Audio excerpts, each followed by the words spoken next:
And I think we're live on Facebook. Those of you who tuned in last week, you experienced a whole collection of little technical difficulties, which I think we've solved this week. I'm Ricky Quintana, the founder and CEO of HoonArts Fair Trade, and with me is Denise Bucci, our chief collaborator. I'm in Albuquerque, and she's in Asheville, North Carolina. Oh, here we have somebody popping in on Zoom. So we have a couple of people joining us on Zoom, and the rest of you, I think, are on Facebook. And our topic today is the HoonArts Bespoke Journey, which is a new program that we're starting to implement at HoonArts. But I need to give you a little context because it's been a long journey over time. One of the things that I'm really missing myself during the pandemic is the ability to travel. And one of the most exciting parts of traveling is the shopping, because you get to shop for really new and unique products you've never seen before. And that's sort of evaporated for me during the pandemic, and my life is reduced to cardboard boxes from Amazon. So what's it been like for you, Denise? Yep, pretty underwhelming overall, I would say. My husband and I just moved back to the East Coast and actually bought our first house, so wasn't quite as exciting looking for home goods and things like that just online. I feel like a lot of times I end up just with a million tabs open, kind of searching on Amazon or Wayfair, IKEA, all that. But yeah, it's not the most exciting. I'd much rather be able to look in person and really pick out things that stand out to me. Yeah. So. And I think at this point, I'm going to go ahead and shift to speaker view, just so it's a little bit easier for people to see. As I was preparing for this Facebook Live, I was thinking about shopping experiences that I'd had during travel. And there were three of them that really came to mind. Oh, we have a new person getting admitted here. The first one was when I was a junior in college. I was doing my junior year abroad, and I was in I lived in Quito, Ecuador for a year, and I went to the market in Otavalo, which is north of Quito. Someone is not muted. Oh, I think there we go. We need to mute her. Yep. And I probably need to make sure that Denise is a co-host so that she could do some of this while I hang on to my train of thought. Anyway, I went shopping at the weekly market at Otavalo, which has all kinds of beautiful artisan work. And I came home with a poncho, a woven poncho. It was beautiful, and that's what they were selling. And I brought it home, and I'm not sure I ever wore it in the US. And that probably is the experience of a lot of my travel shopping adventures. I buy something that's available, but then I get it home and it's like, what? But now what am I going to do with it? The next experience that came to mind was shopping at the International Folk Art Market in Santa Fe. Those of you in New Mexico may have been there. They have 150 different booths with artisans from all over the world, literally thousands of different products. And I actually went a few years back intending to buy something. But by the time I'd finished walking the market, I was so overwhelmed. There were so many thousands of choices that I actually went home with nothing.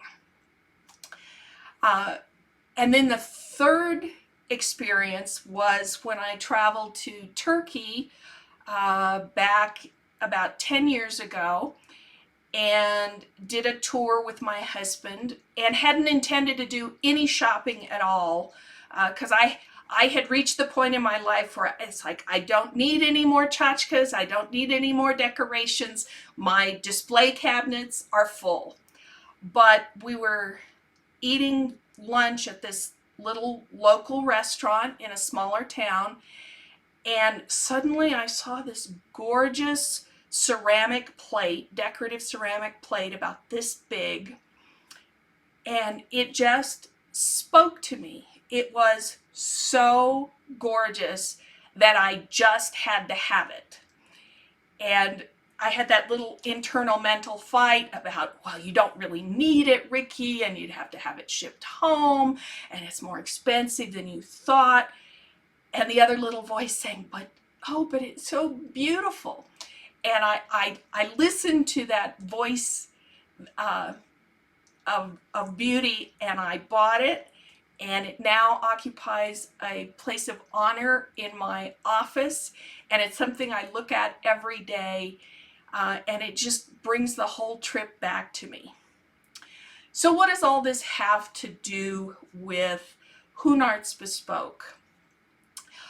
Over time, as we've gotten to know our customers at HoonArts better, we've begun to realize that for the ideal client for HoonArts, what really inspires them and attracts them to the HoonArts products is the uniqueness and the beauty of the products. These are typically clients who don't want brand names. If they buy something with a big bold brand name tag on it, they do something to cover it up, or they cut them out of their clothes. So it's that uniqueness experience that attracts them. But if they're like me, and actually a lot of them are, when I go into a store or I go into Amazon looking for something, or the catalogs that come even from the brands that I like, I flip through them and it's just like, no, it's the wrong color, it's the wrong style, the wrong fabric. And I feel like the world is conspiring against me because I just don't fit the products. The world of fashion and home decor, handmade products is generally designed for somebody who's not me. And I just have a devil of a time finding what I want. And my own personal perspective started shifting several years ago when I actually hired a wardrobe stylist. The reason I did that was because I was collaborating with a couple of people to put on a local workshop about wardrobe styling, and I volunteered to be the guinea pig, and I figured I should know what a stylist does before that we put on the workshop so that I can respond appropriately and have a sense of what it is we were talking about. And the first thing we did was look in my own closet, and she asked me to pull out the things that I loved, that I wore routinely. And working from that, she started to put outfits together in a way, things that were already in my closet that I hadn't thought of before. She played with my jewelry, and suddenly it was about matching my wardrobe to me instead of me trying to fit a world of fashion that just didn't fit me.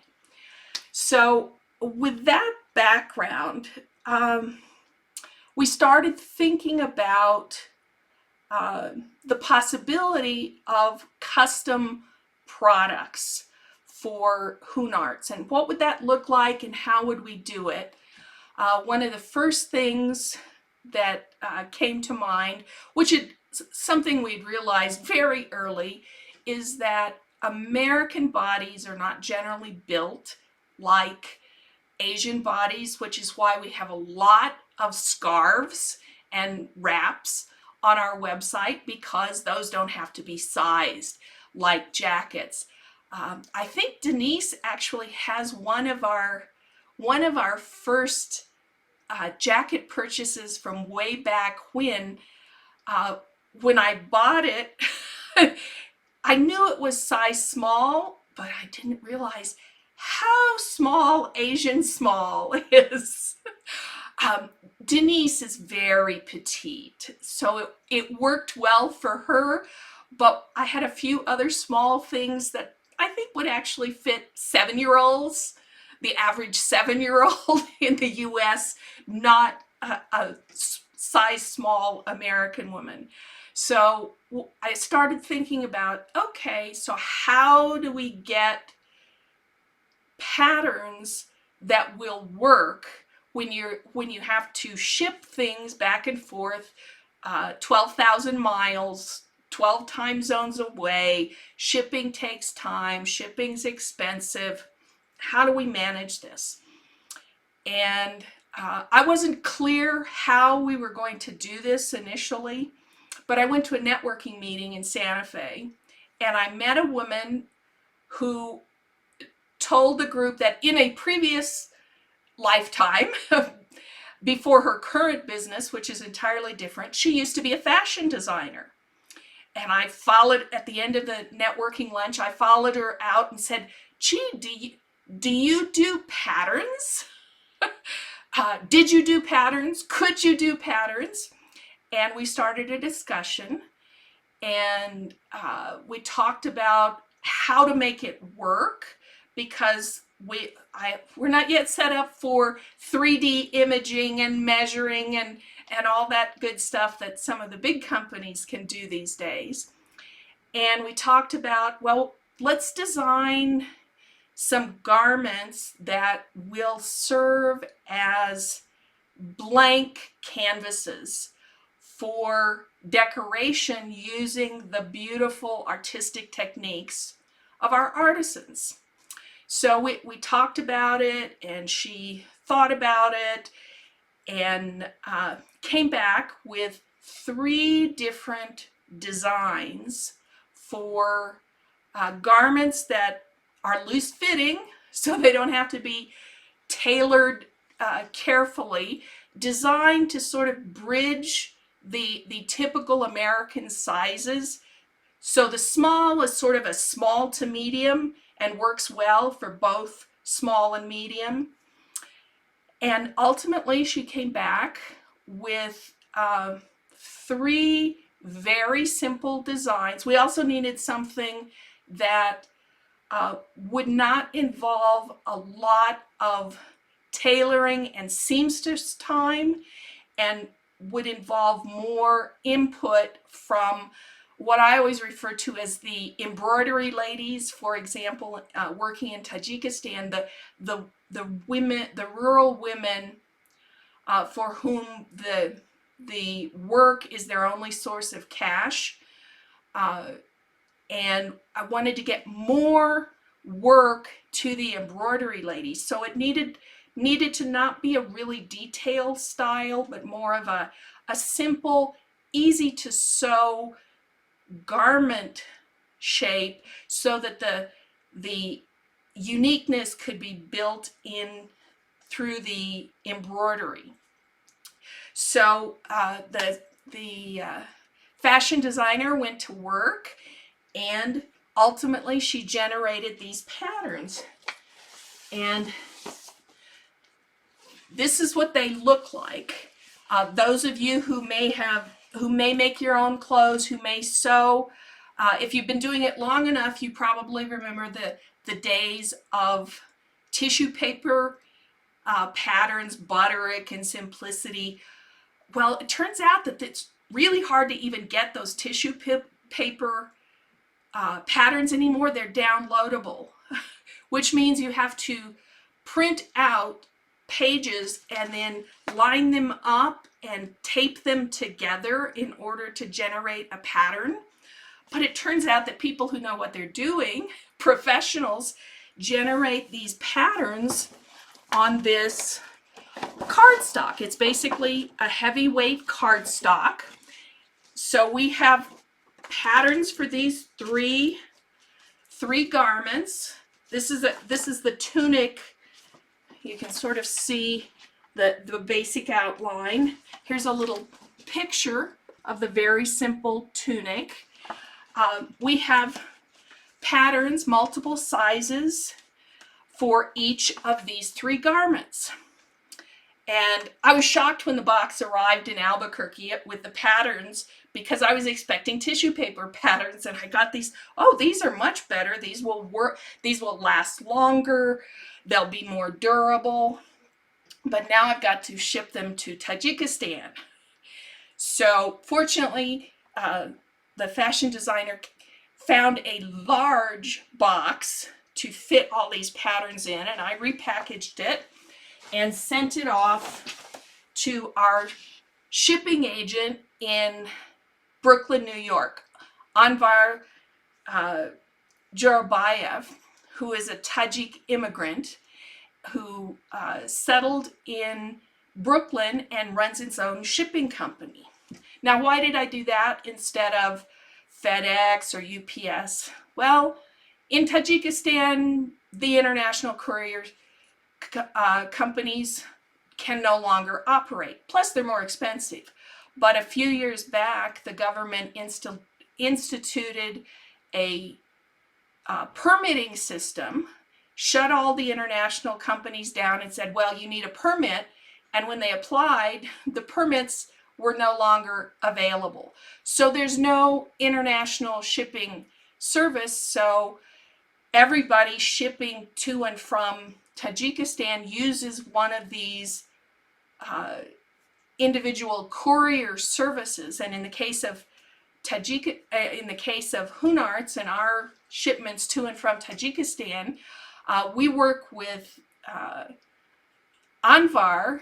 And the reason we learned about Anvar is because he was the childhood friend of Bahreddin Isamutanov, who was the original inspiration for the foundation of HoonArts and continues to be our local coordinator in working with artisans that don't speak English.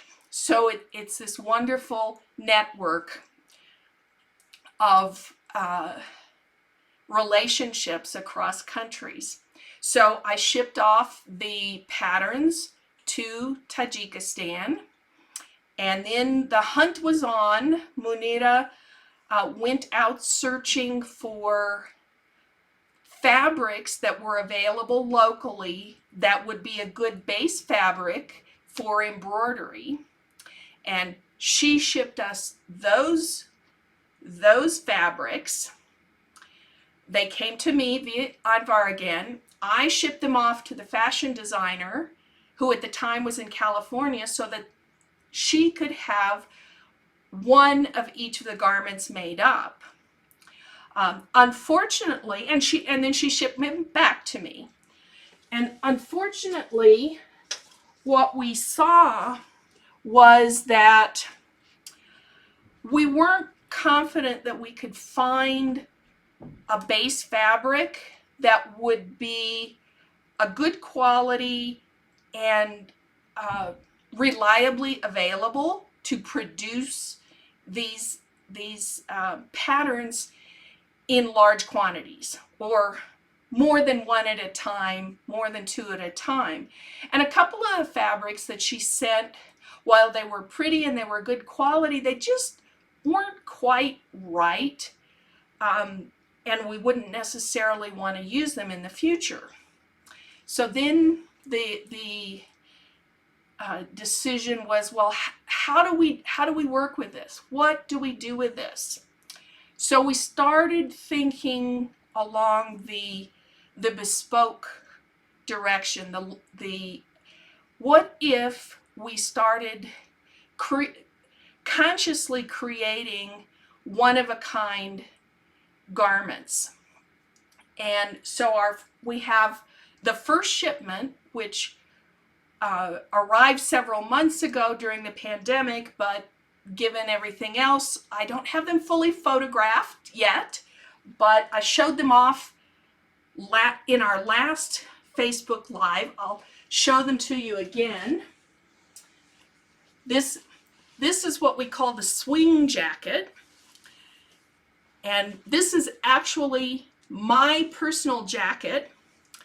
And if you go to our Facebook page, you'll be able to see photos of me in this jacket. So I worked with Munira, the designer, to choose the fabric color that I wanted. And then we worked on choosing together both the pattern, the embroidery pattern, and the colors I wanted. Since I couldn't be sure of what anybody else would want, but I love the red and black combination, and I know it sells well generally.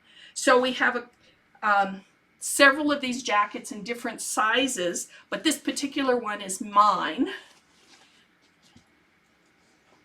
And then this one is a cardigan jacket, the same base fabric, but just a simple black and white embroidery pattern on the lapels. It's just plain in the back. And we have both the swing jacket and the cardigan in white on black and red on black. We don't have every size and every color combination, but we just wanted to get some samples in to use, and I'm in the process now of photographing them to put them on the website as product sales, so that you can actually buy them if you want to. So ultimately, even this has its challenges because we're still trying to guess in advance what our customers will want, when the reality is that our best customers want something unique, and they want input into the fabric and the color and the patterns. So that was part of that was sort of the evolution of the thinking process of HoonArts Bespoke. We're still in some ways we're still in the pattern process with HoonArts Bespoke. I just this week lined up a local seamstress who is going to create 2 copies, sew up 2 garments in a simple muslin fabric in each size and each of the 3 patterns: the tunic, the swing jacket, and the cardigan jacket, so that when we start to work with HoonArts Bespoke fashion clients, if they're not sure which size from the measurements is really the one that's going to feel the best, I can just ship them one of these garments or 2 of them. Like, I don't know if it should be the small or the medium size. I can ship them one of each. They can try them on, make a decision, and then we can work out the details of any changes in the neckline or the length or the sleeve length, all those details. And as we started thinking more about the bespoke program and its relationship to travel and connection, we realized that one aspect of the program that would make it truly unique is to set up an arrangement so that our clients can actually consult and co-create directly with the designer from Central Asia. So a part of the package will be the opportunity for a client to have a direct consultation with, for example, Munira in working with an embroidered garment, and work out the details, the choice of the embroidery pattern, the choice of the colors, the color palette. So we're super excited about being able to bring all these elements together, the travel, the cultural history, the connection, and a beautiful, unique garment as part of the Bespoke program. One of the things that Munira is working on right now as we speak is putting together her own embroidery pattern catalog that we'll be able to offer to clients for selection of patterns.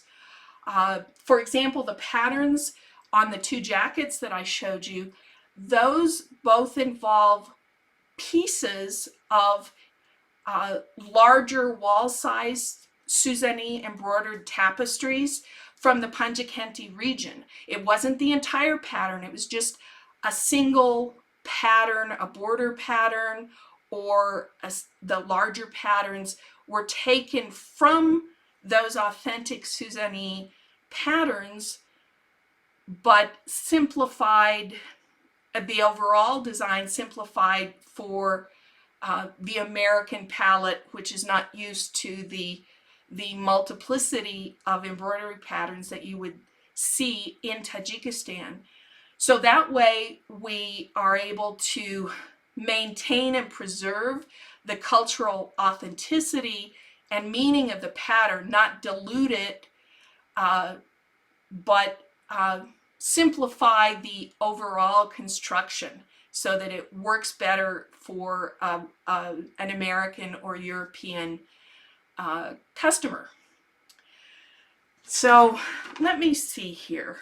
How are we doing on time, Denise? Doing pretty good. We'll probably just have a few more minutes left, but that's really exciting. And I'm sure, yeah, folks would love to hear kind of what's the next steps if they want to hear more.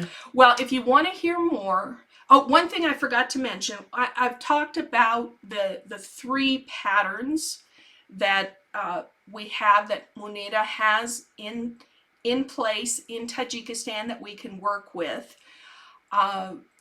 If there is a particular fabric or color that someone wants that isn't available in Tajikistan, we can work with that and ship it to her.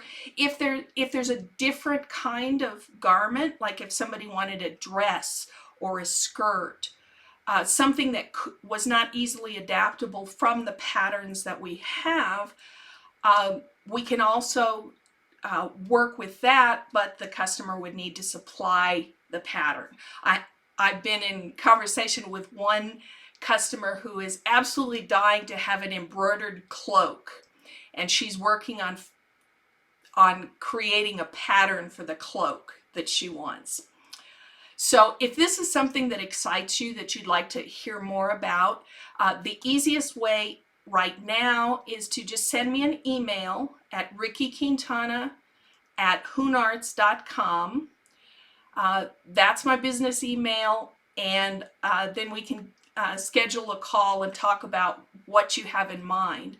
I'm in the process of putting things together so that we'll have more information on the website, but since it's just me and Denise, and we have a lot of little pieces in keeping HoonArts flying, it's taking longer than I hoped, but as I said, we expect to have these new embroidered jackets up on the website within the next few days, since I finally took some photos so you have an idea of what they look like, what the garments look like in the finished state. So again, if it's something that excites you and interests you, and you'd like to have a conversation to see if it might work for you, just email me. If you didn't take down the email address, you can always use the contact form on our website at HoonArts.com. HoonArts.com. So let's see. Well, I think last week we went way over, so I want to try to keep it short and sweet this week.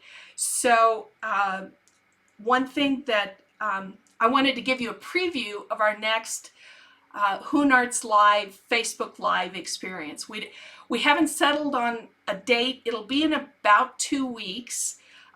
Denise and I have to coordinate schedules and figure out what is a reliable schedule that we can both meet and doesn't conflict with other scheduled activities. But the plan is to do a Facebook Live every couple of weeks. And I'm very excited about the next event. We'll be interviewing Katja Nordam, who is a colleague of mine in a social enterprise marketing course. But what's really exciting about Katja is her business is built around helping businesses structure their social impact for larger businesses that know they want to have a more socially conscious business, but figuring out how to make that happen in their business. And then for smaller companies who are like HoonArts, who are driven by their social mission, but aren't really clear on how to measure and communicate that impact.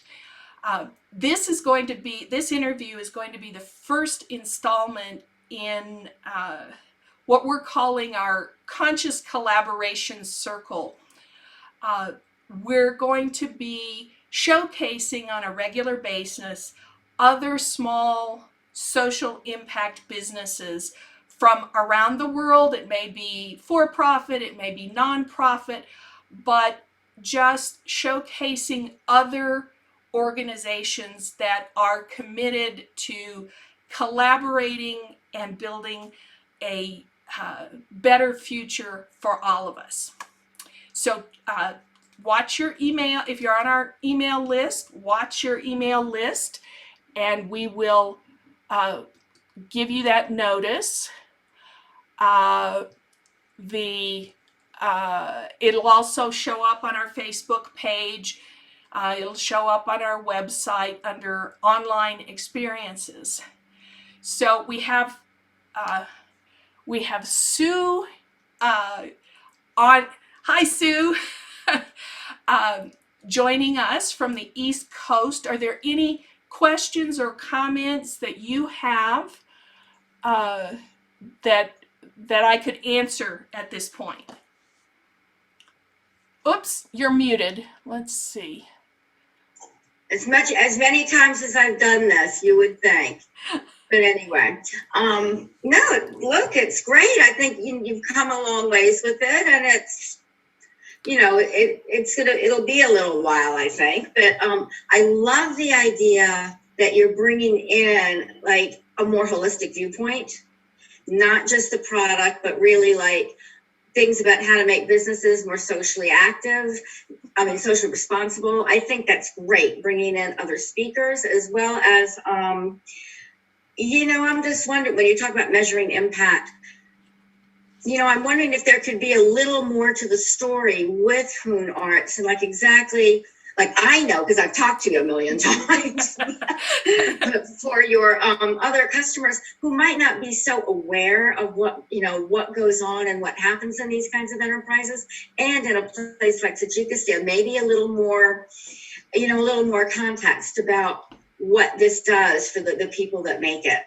And that's one of the things we're really looking at. And in fact, one of the things that we just did was send some funds specially earmarked for Munira to hire professionals to help take great photos and capture video of the artisans and the impact of getting engaged in the artisan work. we don't have the products yet, the video or photo products yet, but it's in process. And I know that Monita has actually been able to hire one of the premier photographers in the country to capture photos from a recent exhibition. So we're really excited about being that's exciting. Yeah, that's great. Yeah, so we're really excited about doing that. Lots of pieces to pull together, but absolutely that's part of has always been part of our mission, is to open the doorway so customers in the US really get a sense of the culture and the people and the history and the impact of working with artisans on the other side of the globe. So we're really excited about being able to do that too. And I think that Munira making a catalog of her embroidery patterns is great, because, you know, people want something they can do quickly. They, you know, not everyone has a vision to imagine what something will look like. They want to know, like, okay, what exactly is it going to be? And to have that would be really helpful. Yeah, and she's working. In fact, some of those funds are going to be used to help hire a graphic designer to help put that together. Yeah. So it's a work in progress, but we're so excited. One thing I didn't mention is that I just shipped off to Tajikistan 3 different pieces of washable linen to create 3 embroidered tunics for me, because I know what I want. I know my taste, I know my colors. And I'm in the process of working with Munira to design the shape of the embroidery and choose the colors, so that I will soon have 3 entirely unique tunics that I will love and will meet my taste, but also serve as examples of the kind of creative things that we can do with this project. Oh, that's great. Denise, are there any questions or comments from the chat? No, not at the moment. I think you've kind of covered most of it for now. So yeah, I think it's really exciting. And thanks, Susan, for your questions as well. Yes, thank you, Susan, for all your input along the way. So I guess we'll sign off for now. And if you are watching this or want to watch this after the fact, it'll be posted automatically on our Facebook page, and we'll also post it on our YouTube channel and on our blog on our website, so you'll be able to access it again.